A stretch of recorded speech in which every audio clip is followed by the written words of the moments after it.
Bienvenida, bienvenido seas a las breves de Cero Cuentos.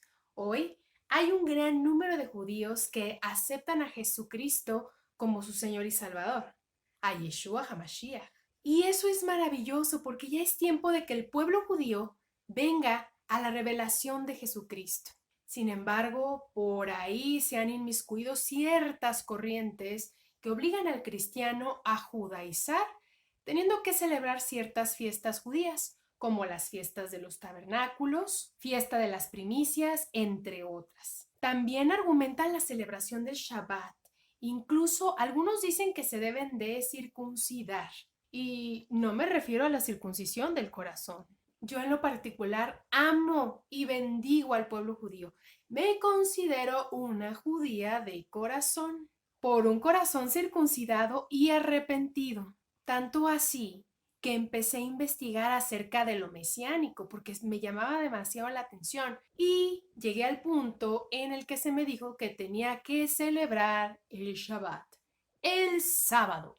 Bueno, y ante esta aseveración que me hicieron, yo realmente me sentía la peor de las pecadoras, me sentía condenada y perpleja porque pues yo no lo celebraba, hasta que Dios me habló a través de su maravillosa palabra. Pero esta maravilla no es para entrar en polémica o debate, no, es para aclarar dudas, para sacar las tinieblas a la luz admirable de Cristo. Entonces, gente bonita, ¿qué dice la Biblia? ¿Debo no celebrar el Shabbat? Para tal efecto, vámonos directamente a la palabra en Mateo 11, del 25 en adelante. Dice la palabra, en aquel tiempo, hablando Jesús dijo, Te alabo, Padre mío, Señor del cielo y de la tierra, porque has ocultado estas cosas a los sabios y entendidos y las has revelado a los niños. Bueno, y el subtítulo de la porción que acabamos de leer, que está en Mateo 11, del 25 en adelante,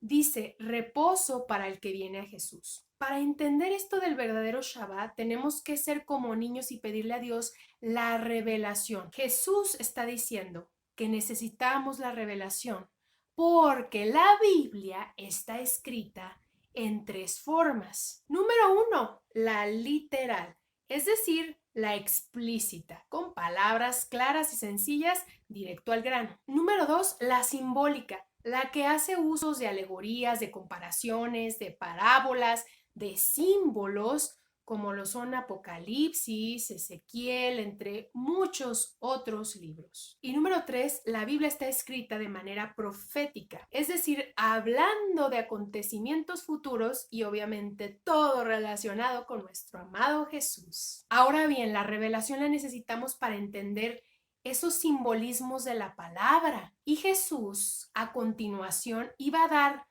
una revelación que solamente los que son como niños humildes, que le creen a Dios, iban a entenderla. Vámonos más adelante al versículo 27 y dice la palabra, Todas las cosas me han sido entregadas por mi Padre, nadie conoce al Hijo sino el Padre, ni nadie conoce al Padre sino el Hijo, y aquel a quien el Hijo lo quiera revelar. Número 28. Vengan a mí todos los que están agotados y cargados, y yo los haré descansar. Versículo 29. Lleven mi yugo sobre ustedes y aprendan de mí que soy manso y humilde de corazón, y encontrarán reposo para sus almas. Jesús no vino para anular la ley, sino vino para darle su verdadero significado. Por ejemplo, el primer mandamiento en Éxodo 20 que dice, no tendrás dioses ajenos delante de mí. Y Jesús va más allá y habla de los ídolos del corazón, no nada más los ídolos de barro o una imagen a la cual podemos honrar o podemos arrodillarnos y pedirle. Los dioses del corazón, el dinero, la posición, el prestigio, las apariencias, una persona amada que llega a ser tu todo y llega a convertirse en un Dios porque ocupa el primer lugar en tu vida. ¿Qué dice el sexto mandamiento? No matarás. Pero Jesús vino a darle el verdadero significado de esas palabras emitidas por Dios. Y es que no nada más puedes matar a una persona físicamente, sino en tu corazón a través de la amargura, de la falta de perdón, de la maledicencia. ¿Qué dice el séptimo mandamiento? No cometerás adulterio. Pero Jesús, ¿qué dijo? Si tú miras a una mujer para desearla, ya adulteraste con ella en tu corazón. Y finalmente otro mandamiento que viene en Éxodo 20. Recuerda el día de reposo para santificarlo. Y aquí me quiero detener. Si Dios estaba diciendo en la ley que hubiera un día de reposo, era porque el ser humano necesitaba descansar de sus labores de un reposo corporal. Pero en Mateo 11 Jesús está hablando del verdadero descanso que el ser humano necesita, y es el descanso del alma, de la preocupación, del estrés, de la ansiedad, del agobio. Vengan a mí todos los que están agobiados y cargados, y yo los haré descansar. Y después de este tan conocido versículo, entramos a Mateo 12, cuyo título es Jesús es el Señor del día de reposo. Los fariseos cacharon a los discípulos de Jesús haciendo una cosa que no debían de hacer en sábado: recoger el alimento porque tenían hambre. Y Jesús los exhorta diciendo: si ustedes comprendieran lo que significa misericordia quiero y no sacrificio, no condenarían a los inocentes. Dios en este tiempo ya no acepta ningún sacrificio, ningún ritual, ninguna fiesta, ninguna cosa que nosotros podamos darle como para quedar bien con Él o como para cumplir la ley. Ya se cumplió todo en Jesús, quien fue el único sacrificio aceptable a Dios, el único sacrificio capaz de limpiar el pecado del mundo. Dime acaso si nosotros podremos presentar un sacrificio mejor que ese. Jamás. El verdadero Shabbat no es un día, es una persona. Jesús quiere ser tu Shabbat. Bajo la ley solamente este día era en el que el hombre encontraba reposo, pero en Jesús todos los días podemos encontrar reposo. Cada vez que te sientas agobiado, frustrado, enojado, entristecido, preocupado, vas a tu reposo, doblas rodillas y descansas en Jesús. Y vamos a otro versículo que avala estas palabras y está en Gálatas 3:24. Y dice la palabra: de manera que la ley ha sido nuestra guía hacia Cristo para que fuéramos justificados por la fe. Otras versiones dicen: de manera que la ley fue nuestro ayo para llevarnos a Cristo. Bueno, ¿qué significa esto?